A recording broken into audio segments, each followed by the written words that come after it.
Chapter 7, Ava Chance. Ava May Chance, my grandmother shrieked for the 20th time. Where have you been? Why? Answer me. I was with a friend. I spoke softly with my head down. Which friend? A boy. Cooper? Yeah, you're not seeing him anymore, she said sternly. What? I cried. But you said you loved him. I did love him, but not anymore, she explained calmly. Now go to bed. We're not talking about this anymore. But go. With a frustrated groan, I trudged my way upstairs, stubbornly stomping each foot to my bedroom. After a quick shower and brushing my teeth, I dressed in stitched PJs. As I turned off my bedroom light and almost tripped on my Homer Simpson slippers, a small blinking light went off from the far corner of the purple room where my phone was. I quickly walked over, making sure not to trip again as I picked up my phone. Don't forget 2 dreams about me. Coop. He put his number into my phone? The next morning, I dressed in my dad's old army jacket, jean shorts, and a black crop top. My hair was curled into a side braid with natural, simple makeup.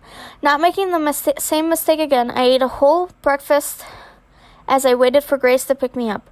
Right on cue, the loud honk of Grace's car sent me sprinting down the driveway with my bag in one hand and a strawberry milkshake in the other. Hey, sugar, she greeted as I slid into my seat. Milkshake? She stared at my milkshake in a trance, waiting for me to give in and give her some. Oh, here, you goof. I laughed at her excited look as she eagerly slurped down some. You love me, though. Oh, do I? I gave her a daring look. You do if you want to keep your head, she said in all seriousness. Okay, I love you. We both laughed. I miss these talks, she sighed after laughing. Me too. You never see me anymore, Boo. Where are you all the time? Places? Do these places involve Cooper? Not anymore. What? She screeched as she almost crashed into another car. My grandma has forbidden me. No. This won't do, she chuckled as we sped along. The day dragged on long and boring. A few times I spotted Cooper, but did my best to avoid him. Now it was the last period of the day. English. Sit down, class. We'll be assigning partners today for our next project, Miss Lawfield announced as our hectic class scurried to their seats. It will be a 5,000-word essay about the Second World War. A series of groans erupted from the back of the class. Sally and Dean, Paris and Brian, blah, blah, blah, blah. Ava and Milo. Looking my head up from my work, I locked eyes with Milo Hennings. Milo Hennings was our school top honor student. He was already accepted into several different colleges and was definitely cute, but he already had plenty of girls at his feet. Not as much as Cooper, but enough. Milo wasn't your average nerd. Sure, he'd rather do homework than party, but he wasn't a loner. Almost everybody loved him. He was our school prized possession. Looks like we're partners, Milo said in a cheery voice, plopping himself down in the seat in front of me. I guess we are, I replied in a soft voice. Ava, I know we're not exactly friends, but I'm not going to hurt you, okay? Okay.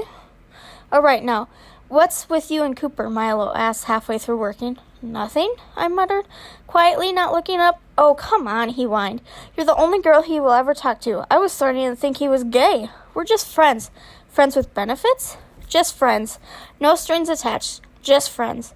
Okay, he said, so that means you're single? After working with Milo for the rest of the class, the bell finally rang, signaling for us students to go.